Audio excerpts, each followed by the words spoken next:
on self-growth and the taking care of your mental health and wellness with Dr. Lee Dortfield from USF. My name is Erin Lashley. I am the Director of Business Operations at USF, and I'm happy to be moderating this event for us.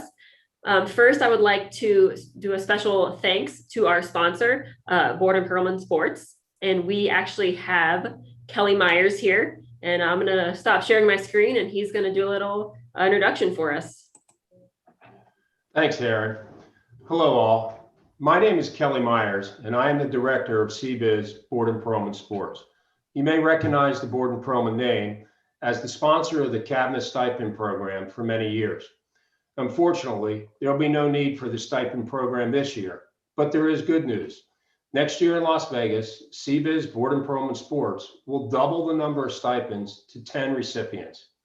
Assisting the CABMA membership in aiding and providing finances to get to the convention is something we are very proud of and excited to continue. Thanks to the CABMA leadership for the opportunity to be involved in a meaningful way. Over the years, many of you have known Board & Perelman Sports as a leader in the secondary accident medical space and the development of risk mitigation strategies that reduce medical expense. Your sports medicine, administrative, and financial teams need access to all the tools available that may reduce costs while maintaining the highest standards of student-athlete welfare. As of January 1st, CBIZ acquired Board & Perelman Sports, and the transition has been extremely positive for our clients and employees. The CBIZ merger has provided even better resources to enhance our consultative approach and bring forth the best possible solutions. There is no cookie cutter risk mitigation strategy that works for every university, but the consultation and collaboration between our teams will produce a winning formula. Provider relationships, student-athlete demographics, on-campus resources, data points, and the transfer of risk through insurance products are all part of the discussion. Finally, CBIZ Board & Perelman Sports works differently than other firms because of our consultative model. The traditional model sets up the firm to make more revenue through commission when premiums increase. And we believe this inherent conflict needs to be eliminated. Our fees will be transparent, performance-based, and not tied to insurance premiums. Thanks for the time. I hope we can have a conversation someday and discuss the possibilities. You will not be disappointed. Thanks again to CABMA. Enjoy the webinar and have a great week.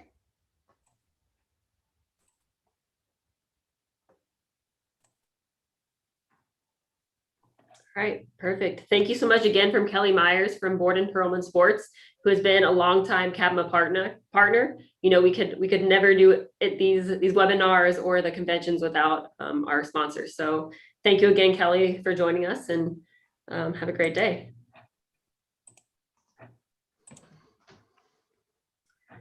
All right. I'm gonna pull up the presentation. So as I mentioned, this is the final self-growth webinar in the series, Taking Care of Your Mental Health. Now, I'm sure you guys have taken the time to read the bio that was sent out about Dr. Lee, but I think that's kind of boring. So, you know, Dr. Lee Dortfield, you know, Dr. Lee, Doc, whatever you'd like to call him. I actually didn't know his last name was Dortfield for the first probably 6 months that I met him. He is, you know, the GOAT of sports psychology, as I like to call him. He is originally from the Jersey Shore, so he traded in the beaches of Jersey for the beaches of South Florida. And I'm happy to welcome him into our presentation to help us talk a little bit about mental health. Dr. Lee, if you'd like to join me. Well, after that kind of an intro, I think I just want to say thank you and we're done. I mean, we got the GOAT out of that. That's really kind. Good to see you, Erin. Thank you for all of you guys at CABMA for having me come in. Try to do some work with you all and give you guys some suggestions and some ideas about how to deal with, you know, your own mental health, wellness in the workplace, those kind of things. Little bit of a caveat. I did not want to use this presentation as an opportunity to be the stereotypical, This is anxiety, this is depression kind of mental health workshop. But in talking to some of you, I think the idea of how do we make our environment, how do we set ourselves up to be the healthiest that we can be in the tough times that we're going through and in the situations that we're in. So for those of you who want more information directly related to some mental health stuff, feel free to reach out to Aaron or put some questions in the questions bank, and I'll be happy to kind of answer them as we go along or at the end. And in the meantime, let's kind of get off and running, and I look forward to some time with you, and thanks again for having me, and let's take off. Yeah, so basically we're kind of, as you mentioned, our objectives are gonna kind of be, identifying mental health and wellness, how has COVID impacted everybody in terms of mental health in our profession, as well as, at the end, we'll have time for specific, tips and tricks and questions if people would like, but also, we have four specific topics that we're going to be going through. So if you have a question specific to that topic, feel free to hit the question and answer button and go ahead and direct those, and we'll try to answer them before we move on to the next one. All right, Dr. Lee, beautiful picture of the beaches that you love. They are very, very nice. I love that. It's a nice way to start off. But I think one of the things that we need to start off by talking about is, what is mental health and what is wellness? And one of the things that just got to be able to pull it up here is kind of a definition. I like to start with a definition of things so that we know what we're looking at. I know you can all read, but I'm just kind of used to going over this kind of stuff in the first half. So I'm going to kind of introduce you to my definition. I think it's really important that each of you kind of start to think about or develop your own definition of mental health and wellness, and having it expand more than just the idea of mental illness. So I see mental health as being a combination of cognitive, behavioral, and emotional components, and that they exist on a continuum. Being mentally healthy or mental wellness is the ability to respond with flexibility in those three areas of our lives to a variety of situations, circumstances, and challenges. Mental illness is the result of problems, including other illnesses, that can cause problems in one of these three areas that significantly impair a person's ability to function in their daily life. So what we're really looking at is this idea of wellness across a continuum and what that looks like, and not just looking at what happens if things go wrong, but actually the prevention of mental illness. All right. So just to kind of clarify a little bit more, these three components of us as what I call human beings, and I'm going to assume the audience is full of human beings, is we operate in all three levels kind of all at the same time. The cognitive part is, what and how am I thinking? What am I thinking about? How am I thinking about the things that I think about? How am I staying up late at night thinking about the things that I'm thinking about, trying not to think about? What do I do about it? How do I do it? And how does it make me feel, and how strongly do I feel about different things?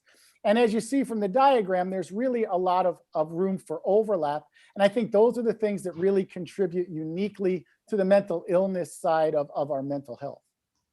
Perfect. So we've kind of got the building blocks for all of this. But COVID-19 kind of took everyone for a whirl in terms of working from home, businesses being closed, furloughs, all those kind of things. I think, we talked about this the other day, COVID-19 really put more of an emphasis on our mental health and our mental wellness. We've went from being at work from 9 to 5 or whatever hours you actually do work, Dr. Lee, to being at home full time and being trying to get work done, trying to be a teacher, trying to take care of our new dogs and things like that. So, I think it's really taking everybody for a loop.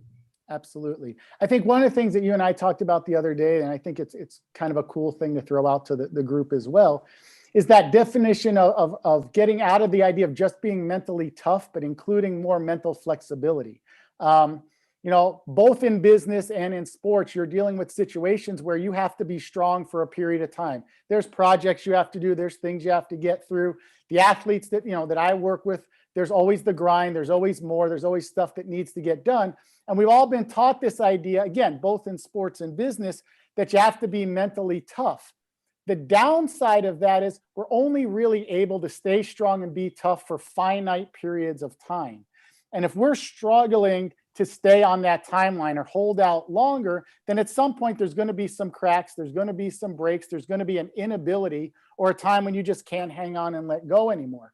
One of the things that I like to offer a little bit differently and teach differently is the idea of mental flexibility, which is being able to kind of deal with what you have to with the situation that's in front of you, but being flexible for other things. It's not about being strong and tough all the time.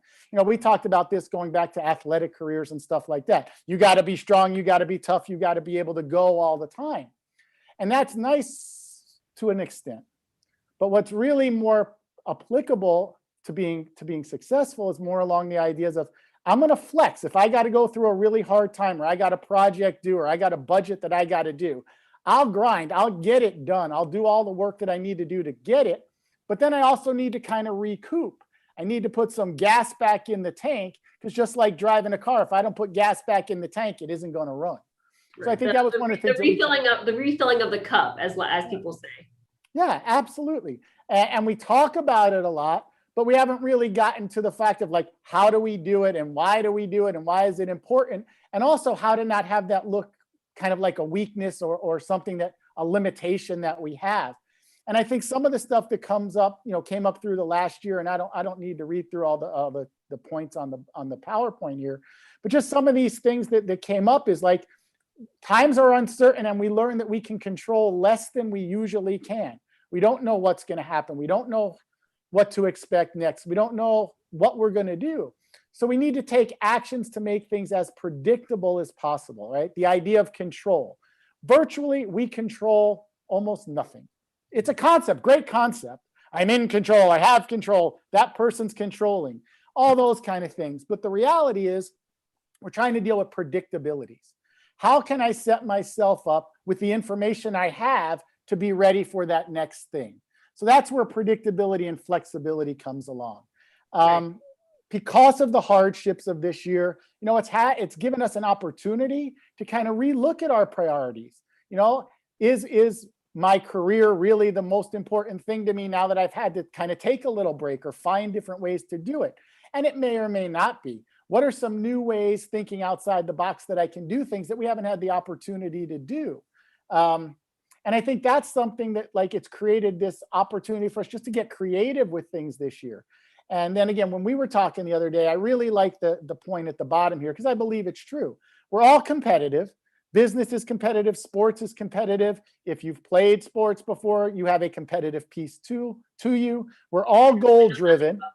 No, I've never seen that out of you ever. But we're all hard workers. We're goal driven. We also have a little bit of that perfectionistic tendencies. If we do something, it's worth doing right.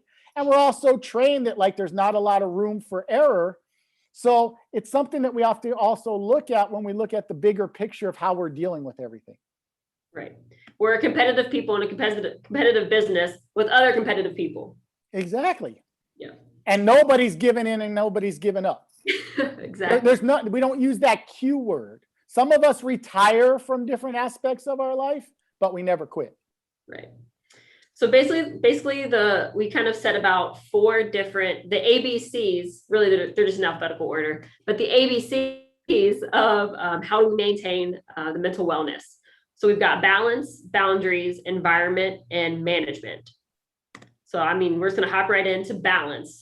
What exactly, we hear that all the time, work-life balance. What is work-life balance? Is it 50-50? Not realistically. Is it 60-40? It's a thing that's changing over time, whether it's our in season, which may be, 70-30, 80-20, where we're, the 80 is at work and the 20 is at home. But then, that's when we're doing the budgets, into the fiscal years.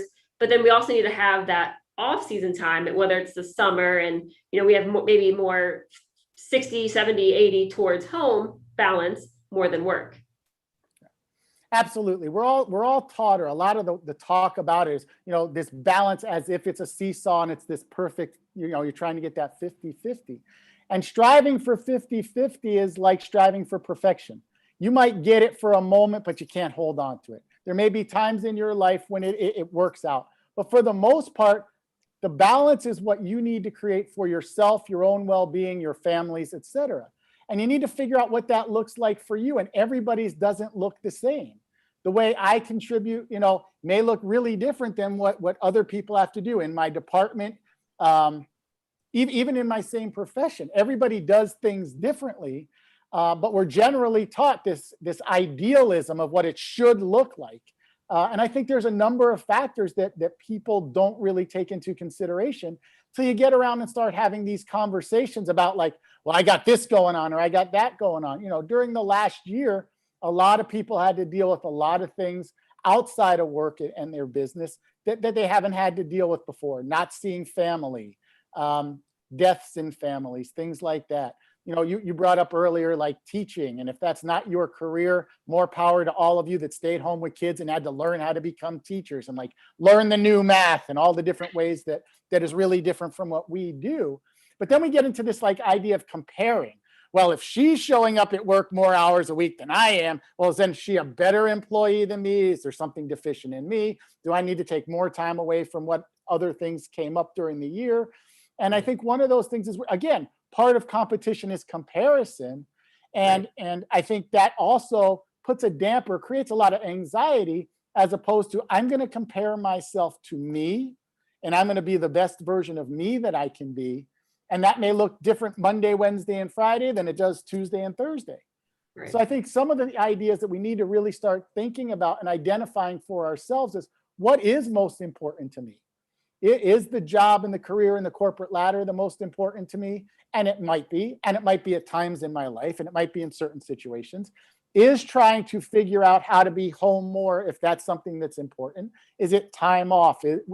How do we refill that tank by setting your own priorities and not comparing yourself to others, and being okay with the fact that there's going to be people that are going to judge what you decide no matter what.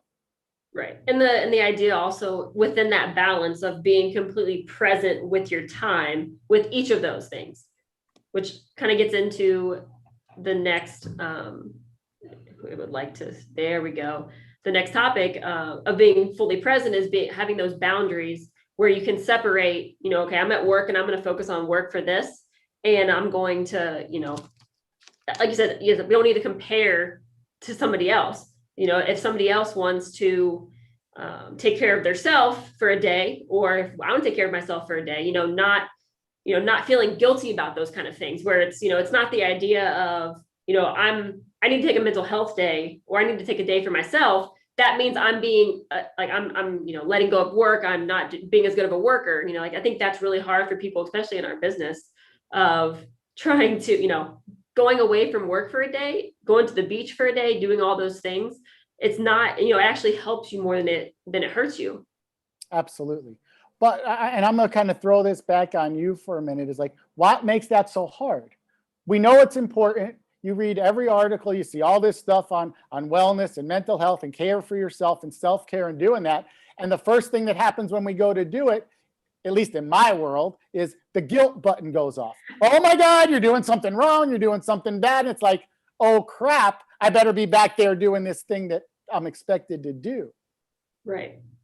That's a great question. Because I feel that same way. I think the only time I don't feel it is furlough days, when I don't turn everything off. I'm have to, but I think there's even times where I'm like, oh, what if, coach calls me and I can't answer, and all these kind of things. I think like I said, it's the business that we're in, the competition. If I don't do it, somebody else will. I think that's a big part of it. I think that's a really good point. I think it's also that idea of, are you strong enough to do it? Do you care enough? And we'll get into that when we get down to that E word, that environmental piece. But boundaries is a really important thing for all of us, both in the business world and at home and in our lives in general. It's like we are generally taught, and I talk a lot about this. We work and live in a society that continues to stress more is better. The more hours you put in, the harder you work. And sometimes those don't even agree. There's a lot of people that put in a lot of time, but are they really, working hard and doing a lot of work? Quality versus quantity. Absolutely. But people will take from us what we're willing to give them. If you get paid for 40 hours a week, anybody's going to take 50 if you're willing to do it, and I don't have to pay you. And what role does some of that play? A lot of people, are very kind and willing to help and want to do a good job and support their organization, their school, wherever they are. But sometimes that's also taking advantage or being seen as a weakness. I know I can get Sally to come in and do 5 extra hours, even though we're not paying her for it or taking away from something in her life, because she's a good person. She really cares. But are we really doing something that's actually helping her? Right. So some of those things come to that decision of like, what am I willing to do? What's healthy for me to do outside of what's required? None of us can get by just showing up and doing what is, just the minimum, right? But I think what also goes on is how much more, how much is enough? And I think that's one of those things that we need to do in an industry. And I put these last 2 points up here to really emphasize it. We exist in an industry that is results driven, period, end of story. If you're not producing, if you're not doing what you need to do, if you're not winning, whatever that means, then you're not good enough and there's going to be something else. We have to understand that as part of that culture. I think one of the other things is that sometimes the people in our lives may not recognize that either. We can talk about corporations, schools, departments, things like that, being quite demanding and wanting more of us. But what happens when the people around us, our support systems, spouses, significant others, family members, don't understand that either? And they're like, well, you only care about work all the time and you're a workaholic and you're doing all this. And it's like, do you understand the business that we work in? And sometimes that conversation is really awkward if we have friends and family that work in different types of situations. So part of that comes from the industry that we choose to work in. And then the last point I just want to share, and I think it's a reminder, hopefully, for many of us, or permission for people on the other side that may not have thought of it. It's not for others to respect our boundaries. I set my boundaries and she didn't respect it, and therefore she's an awful person. No, it's for us to respect ourselves enough to not surrendering, knowing that there's going to be consequences sometimes for standing up for ourselves or taking care of ourselves. And how much of that risk reward are we willing to play with? Because that goes back to the guilt question. If right. I'm supposed to feel like taking care of myself is a bad thing and saying no to the 47th day without an off day, then I'm a bad person and I'm doing something wrong, is going to drive us into the ground. Right.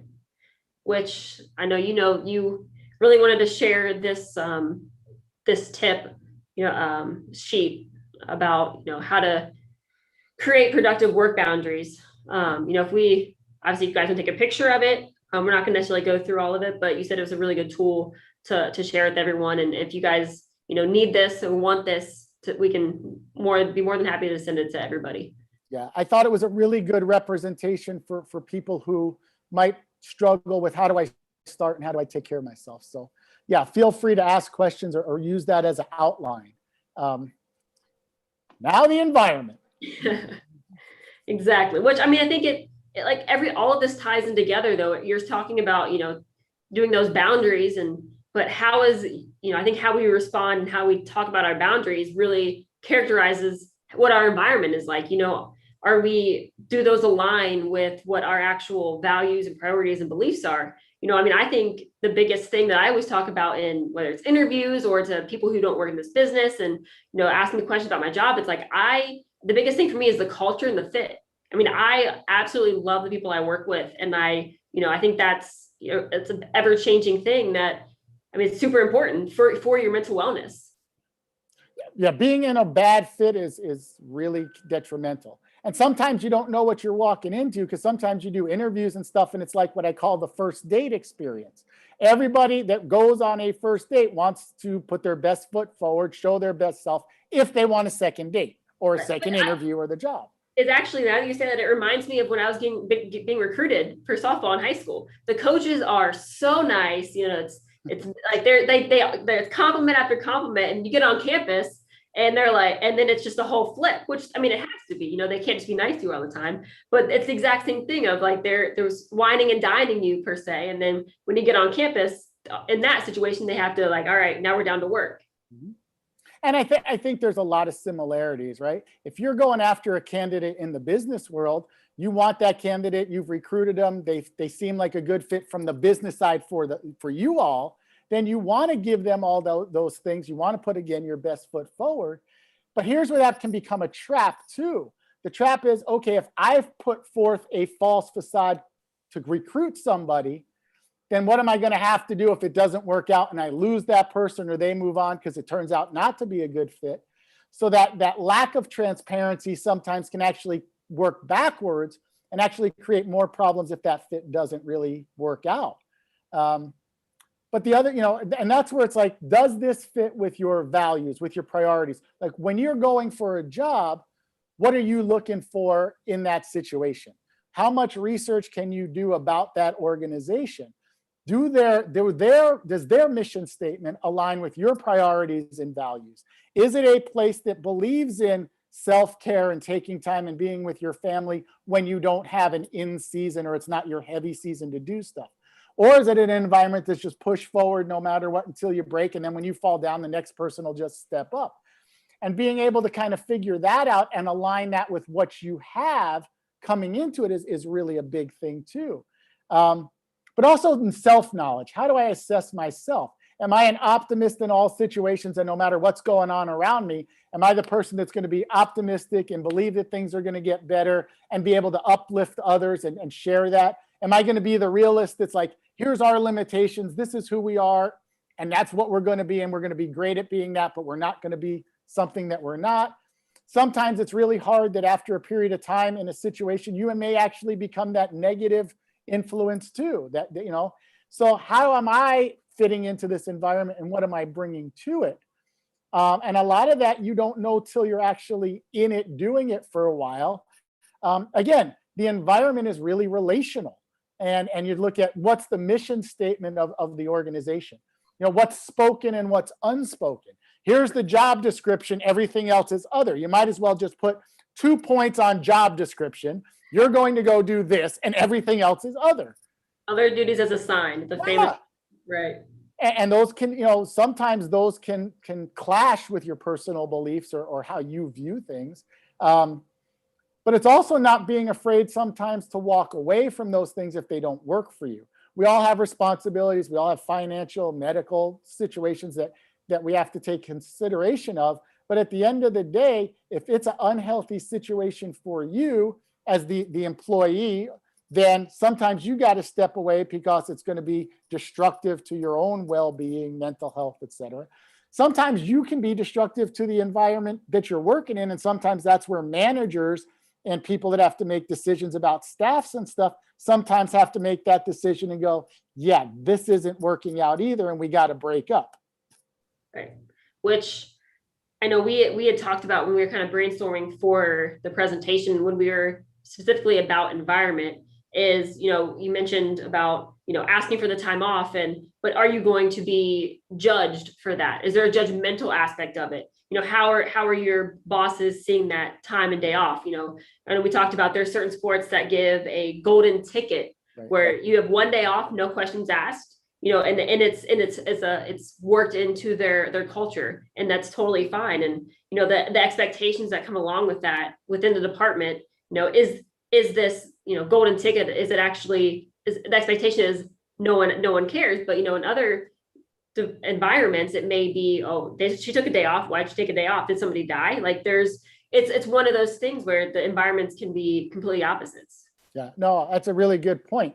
Again, you go back to a traditional work environment where it's like, okay, you can be sick for like 3 days without a doctor's note, but then you have to prove you're sick enough to not come to work, whatever that is. But if you're contagious, and let's leave COVID out of it for a second and talk more about natural things because COVID's so unique. But how many of us have come to work knowing we're sick and probably contagious, but we're not taking a day off, and we're not going to be, the one that's not going to show up until you get sent home because you got you're sneezing 50 million times, you're coughing all everybody.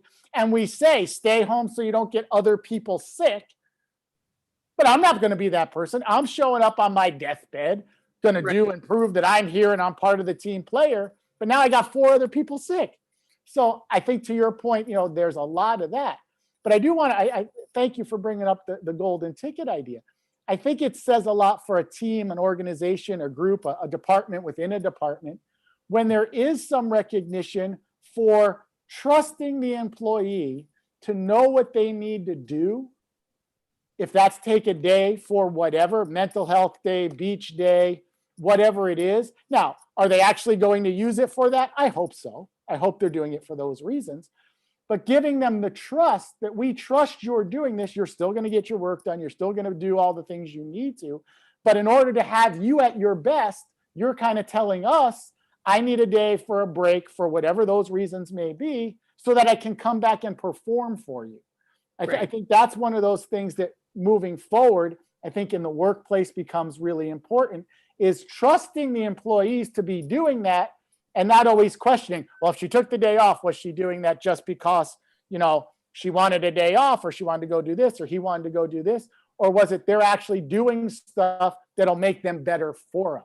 That's why sometimes, coaches will give you an off day, every so often just to take a break. Or sometimes trainers and stuff will keep you out for an extra day or so that when you come back, you're at your highest level of performance.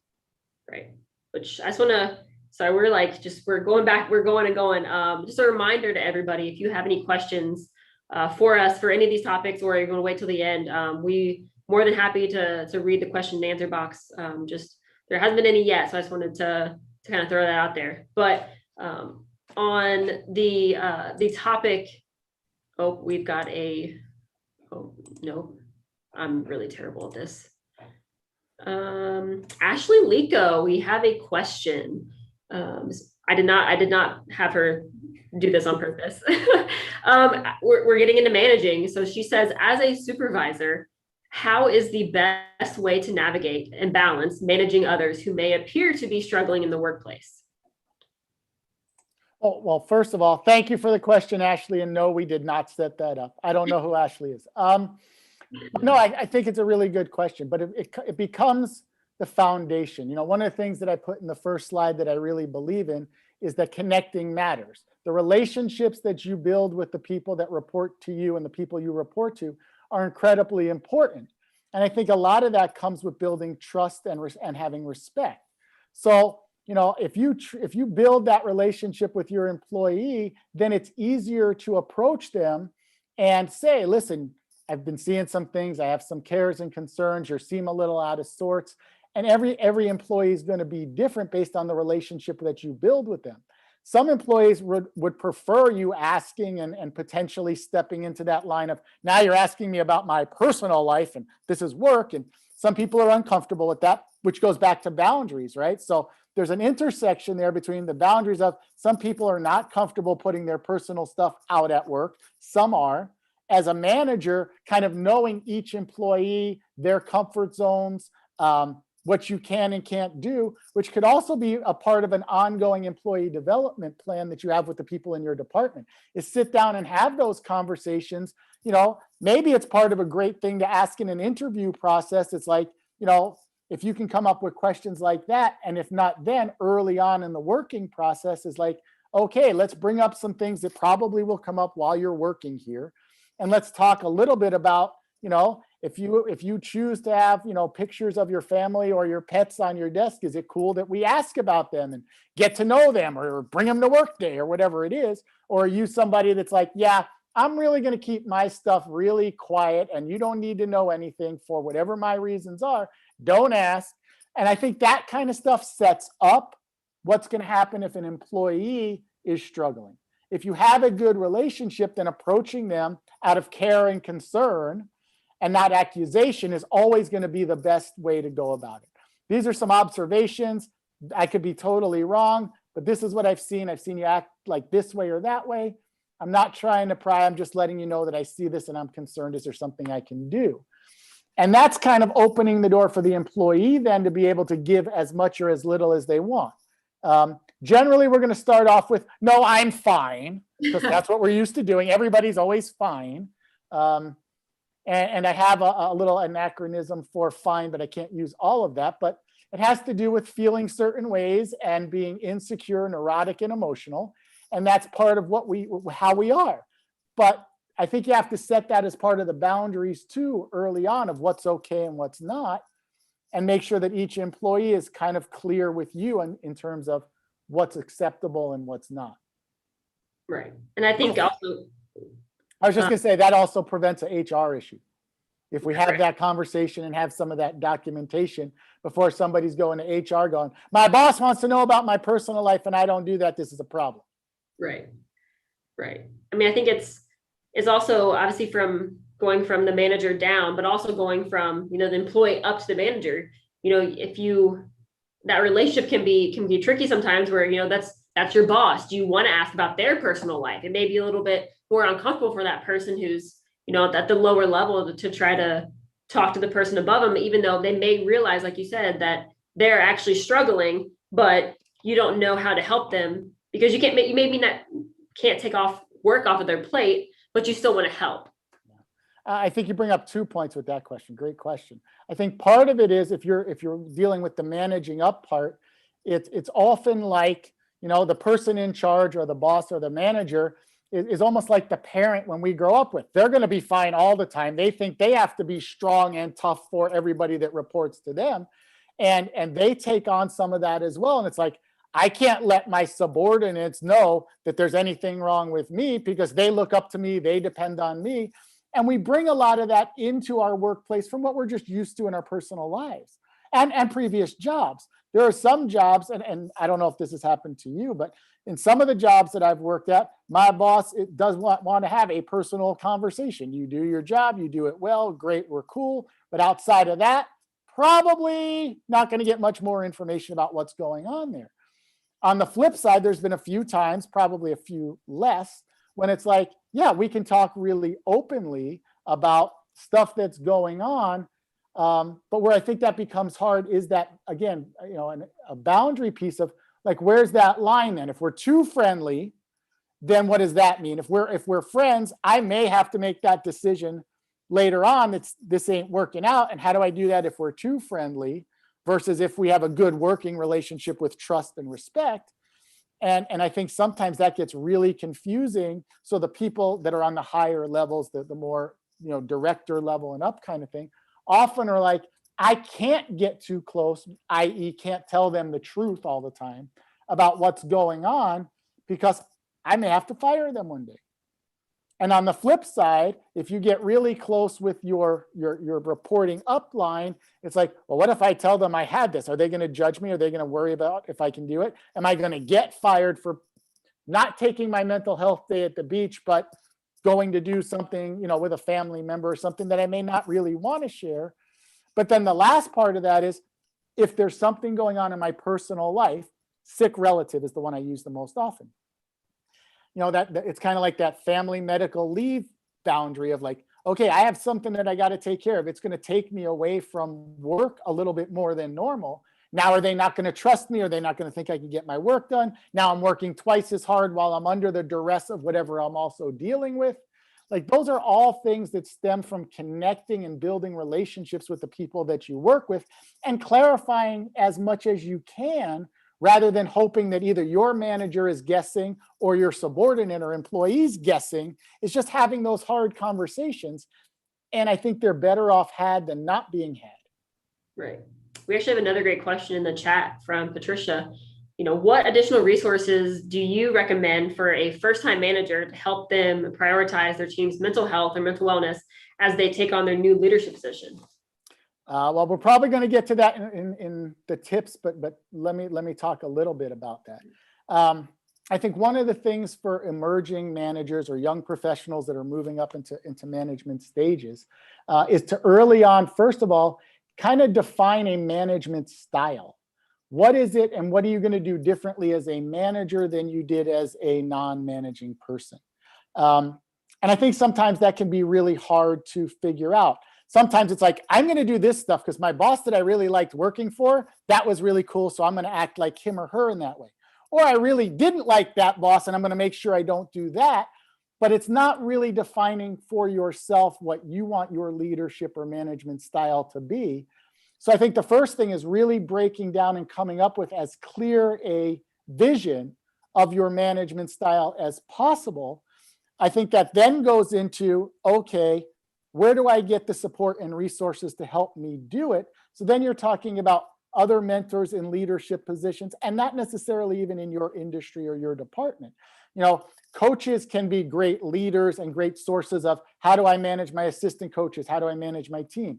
You might go into somebody who's in a totally different business, an independent business owner, a small business owner may run their business and have a management or leadership style that could be really different depending on how that works. So I think it's being able to get mentorship from people who have done it. It's clarifying what you're trying to do and what you want to stand for. And then I think the other thing is every so often, and I'm a really big proponent on this just because I believe it and also I do it, is like all of us, whether that's athletes, former athletes, business people, managers, et cetera, can always benefit from coaching throughout your professional career. There's nothing wrong with having people that can push us to be better or think outside the box or find solution to things that we are not used to doing and challenging us to be better. And maybe one of the things that we're looking at is the first stage of working with a mentor or a coach, an executive or a business coach, is the idea of like, what do I want that management style to be? And how do I do it? Does it match with my personality? Am I trying to be something different than who I am as a person? I may be really sweet and nice and wonderful as a person, but I think I got to be really strong and tough to be a manager. And it's like, employee's going to see through that in like 3 seconds flat. But I think if you can create a management style that's consistent with who you are, it's easier to do it. It's more predictable for the people that report to you. And you're more likely to build confidence in it as you go forward and then move up throughout organizations from there. Right.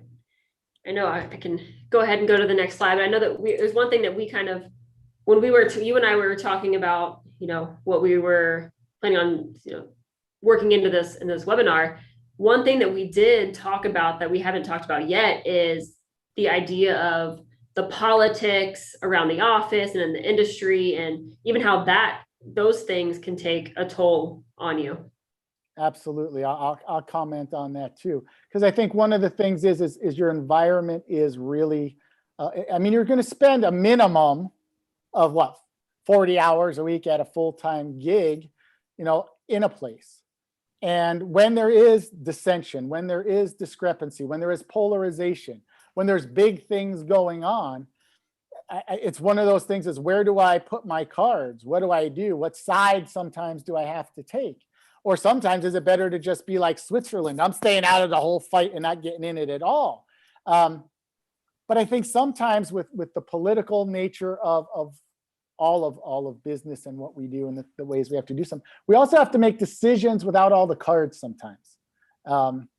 And sometimes we're holding more cards than other people that we can't explain things to. And I think, again, I'm going to be a little bit of a broken record here, is the relationships that you build and the connections that you have are going to get you through some of those tougher situations and times. If there's a leadership change at the top, that could change the whole way that a whole department or business runs. And if they made that change for a reason, because they want it to be different. But we are such great creatures of change. That doesn't create any angst or anxiety or frustration for any of us, because we're all so completely free flowing that we can be whatever we need to be.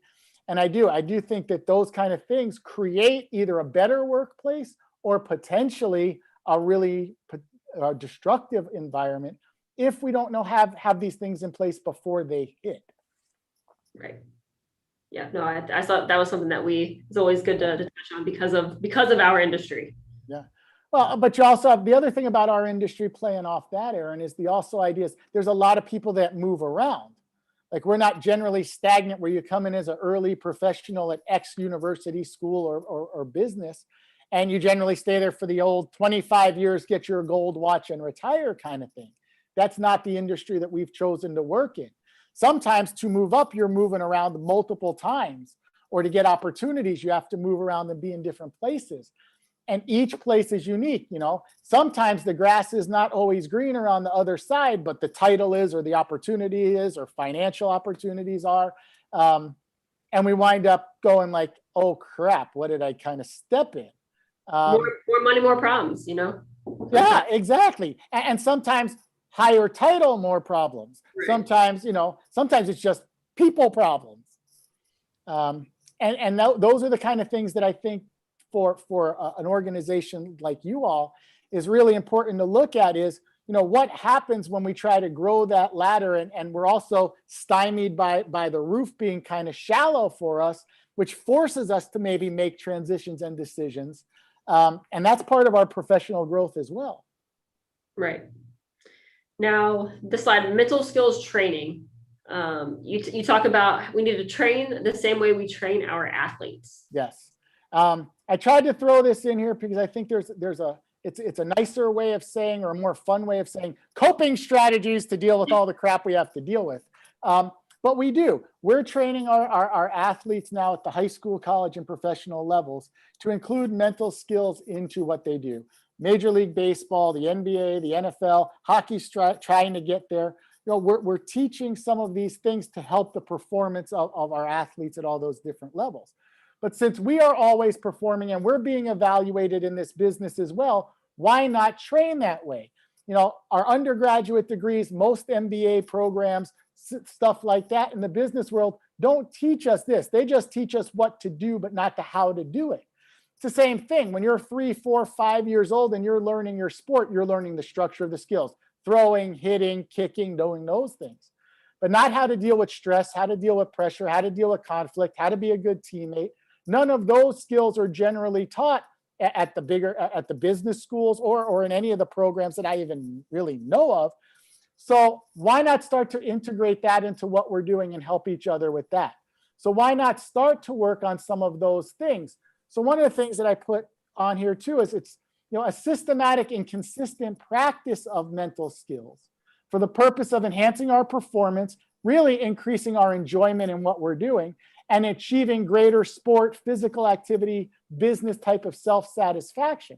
But if we don't know what to do, we're not going to do it. So I say, develop a plan for yourself. Here's some of the tools that are out there. Here's some of the skills to think about. Things like goal setting and journaling and developing a mindset and meditation and visualization. The things that we're teaching athletes to increase their performance on the field are no different than things that we can put together in our general work day or work weeks to help us kind of deal with the stress that comes with all the stuff that we're doing. It protects our mental health. It protects us from mental illness, which is why we're trying to get ahead of it with athletes. I think bringing that into the business world can only make it better for all of you guys to sustain the length of the careers that you want to have. Right. Now, the last little section that we have here is what everybody's staying on the call for. All of your hot button tips. Yeah, they say save the best for last. I don't know. I think we started off pretty good, so we got to finish strong. So a couple tips, some things to think about. Identify the type of balance you want to have in your work, in your life kind of thing. Take some time and really put energy into it. Come up with a personal mission statement. Come up with an idealized way that you think you're going to be satisfied and happy with that balance. One of my favorite mentors told me, and I'm not going to tell you it's the best way to do it, but it made sense at the time and kind of still does. When I'm in season, I'm fully engrossed and I am present in my season as a coach of this sport, and that's what I do. But when my season's over, hopefully after winning a natty and all the other championships that you can get, then I'm shutting that down and I'm going to be at home and engaged with my family, my children, my grandchildren, those kind of things. So that's really that 90-10. I'm going to be present where I am, but you got to be able to understand that I'm going to give everything to you for these months of the year. And for these months of the year, it's going to be harder. And I think across the board, there's heavy and less heavy times of the year. And really identifying that for yourself is a place to start. The other thing is you have to develop a plan that allows you to be able to find that satisfaction, but not just in your work life, in your personal life, in your social life. Like all of those different areas need to have their own plan because they're all going to look really different. A parent with a spouse and multiple kids is going to have a really different plan than a single person who's out dating. They're just going to look really different. So it's important that you got to figure out how to find satisfaction in all of those ways. So it might be, well, I'm going to put effort into my work, but then when I'm not at work, I'm going to put a lot of effort into my physical health. That's one of the things we didn't talk about at all. That's part of this too. What are we doing to maintain our physical health? Are we getting exercise? Are we doing things that are fun? You know, especially during COVID when a lot of stuff was shut down and we weren't supposed to do things or couldn't do things, gyms were closed, et cetera. And some places I think they still are, is this idea of like, part of that is how do we take care of our physical health as part of our mental health? Because nothing scares us more than, oh my God, something's wrong. And sometimes that's true. So I had forgotten that earlier. I want to just throw that in there. Where do I find satisfaction in taking care of my physical health, which is also going to help me in my mental health and wellness overall too? So finding that plan that works for you is really important. We talked about mental training, mental skills, stuff like that. I referenced early, we kind of got a foreshadowing from the question that was asked. You know, get a mental performance coach to assist you or keep you accountable. Take some time off and away from your responsibilities without the guilt. If we need to work on how not to feel guilty taking care of yourself, we can do that in another full webinar just on that maybe. I think we all need that a little bit. Well, here's the secret psychological tip. Here's where I'll play psychologist for a second. Is guilt is something people make you feel. It is not genuinely something you feel unless it goes against your morals or your values. But people like to make you feel guilty as if what you're doing is bad. But if it's not going against your personal morals and values, then it's not really bad, and don't carry that guilt. That's my psychologist tip of the day. And certainly up for more discussion if we need to. And then, like we talked about before, learn from others who are doing what you do. Find mentors that get it, that get the time commitments, that get different roles. One of the things we didn't talk about also that I think really could be another kind of segue is different gender roles and expectations. You know, we talk a lot about the traditional, you know, okay, working women have a really hard time when they have children and stuff like that, between being a working professional and being a mom, and what's a good mom and what's a good, you know, working, how do I deal with all this kind of stuff? But there are gender differences, stereotypes and stigmas that I think is also part of a healthy conversation, is like, how does that play out differently for men and women in the workplace? Because I still think there's enough of it out there that warrants a conversation at some point. Right. Yeah, I think we, some people on this call have been involved with WISE, and we had, you know, a lot of webinars in the past about, you know, how can you balance that? You know, we've had examples of where there are two people that both work in college athletics, maybe one on the coaching side and one in admin, and, you know, they're living in two different states and trying to balance that. And I mean, more power to them. It's an amazing feat. But you're right. That's even more of a balance. Yeah. And those become real decisions that people have to make too. I think in some ways COVID's helped us with that, because it's made us get more flexible at how we can do work. I don't think you can really coach long distance. I haven't figured that one out yet. My team is in Florida, but I'm going to hang out in California because that's where I want to be. But I do think there's a lot of roles now that need to be reevaluated for flexibility. And that may be a way to either keep a potential employee or give them support when you don't want to get rid of them, but life circumstances challenge them in those ways. Right. Which, I mean, I feel like I know what you're pointing to. I mean, a personal example, you know, I have a fiance that coaches football at Southern Miss, and, you know, he's there and I'm here, but we're working out a thing where maybe I have a dog, so her and I can drive there for a week, work remote, but still obviously have my phone and have all those things. So it's just like when we were working from home from COVID, I can work there remote for a week and still be present and still get my work done, probably better because I'm not as many people coming into my office and things like that. But then, you know, like I said, being able to work that so that, one, it helps my mental wellness, where I can, you know, there's not as much stress. I'm not as worried about going and like seeing him or not being able to see him and things like that. But also, you know, I still want to work here. So it's creating that I can work here and do that and create a good balance for my work-life balance. And not feel guilty. Exactly. Do not feel guilty. Exactly. And working in an environment that's allowing that conversation. I think that's awesome too. Right. So it's a lot of creating of new things that becomes really important. Right. So we have about 5 minutes left. I do not see any questions, but if you have questions, feel free to to drop them in. Do you have anything, kind of your last little tips, anything else you wanna say? Put out I think there? we could throw in a little extra. All right. Okay. A little extra tips. All right.